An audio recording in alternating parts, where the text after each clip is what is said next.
ঢাকার মাইলস্টোন কলেজে বিমান দুর্ঘটনায় প্রায় কমপক্ষে ৮-১০ জনের মতো মারা গেছে, যেটা আমি বিভিন্ন লেখক-মেখকের বা গোপন সূত্রতে পাইলাম এবং মিডিয়াতে বলতেছে একজন মারা গেছে। এই বাংলাদেশে ঘন ঘন বিমান দুর্ঘটনা ঘটতেছে। যন্ত্রাংশ হচ্ছে বিমান এন থেকে উড়াল দেয়, সৌদি আরবে যাওয়ার পথে মাঝপথ থেকে উড়ে আইসা পড়ে। ঢাকা থেকে কক্সবাজার যায়, কক্সবাজার না যায় মাঝপথে আবার ত্রুটির কারণে ঢাকা শাহজালাল আন্তর্জাতিক বিমানবন্দরে অবতরণ করে। বাংলাদেশ একটা অনিরাপদ দেশ।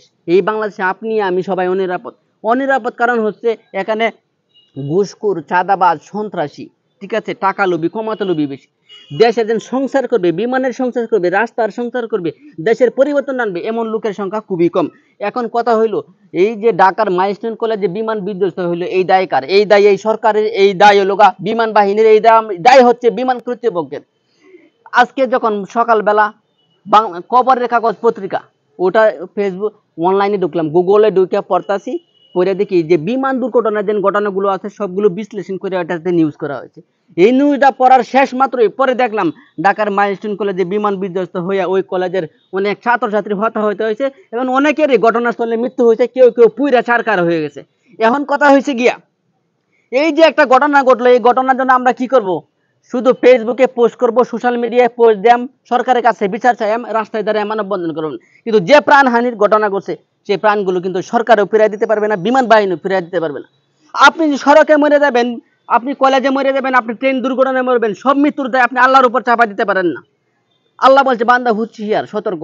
এখন অসতর্কতার কারণে এই প্রাণহানির মতো ঘটনাগুলো ঘটছে। এখন যারা ঢাকা শহরের আশপাশে আছেন, অবস্থা খুবই গুরুতর, খুবই ভয়াবহ। আপনারা ওইসব রুগীদের প্রচুর পরিমাণে রক্ত দরকার, আপনার রক্তের গ্রুপ না মিললে অন্য জায়গা থেকে রক্তের ব্যবস্থা করে দিন প্লিজ, হতহতদের পাশে দাঁড়ান। আর কথা হয়েছে ঢাকা শহর একটা ঘনবসতিপূর্ণ এলাকা। এই বিমান প্রশিক্ষণ এই ঢাকা শহরে কেন দিতে হবে? এই বিভিন্ন অফিসের প্রধান অফিস কেন ঢাকা শহরে থাকতে হবে? বাংলাদেশে কি আর জায়গা নাই? বাংলাদেশে কি আর কোনো স্থান নাই? নিরাপদ খোলামেলা জায়গার মধ্যে বিমান প্রশিক্ষণ হবে, ঢাকা শহরের মতো জায়গায় কেন বিমান প্রশিক্ষণ হবে? সুতরাং এই মৃত্যুর দায় সরকারের নিতে হবে, বিমান বাহিনী নিতে হবে। ঢাকা শহরে চুরি, চিন্তায়, চাঁদাবাজি, সন্ত্রাসী সবকিছু বিদ্যমান।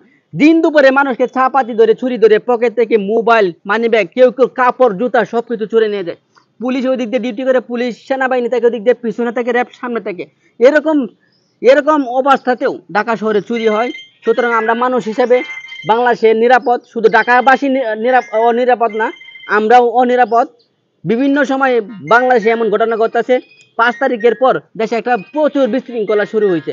অন্তর্বর্তীকালীন সরকার বিশৃঙ্খলা রোধে কিছুই করতে পারে নাই এবং ওনার দ্বারাতে কোনো সংসারও হয় নাই। আমরা বাংলাদেশে শান্তি চাই, নিরাপদ জীবন চাই। আর যেন মাইলস্টোন কলেজের মতো প্রাণহানি, এমন দুর্ঘটনা বাংলাদেশে আর কোনো কোথাও না ঘটে,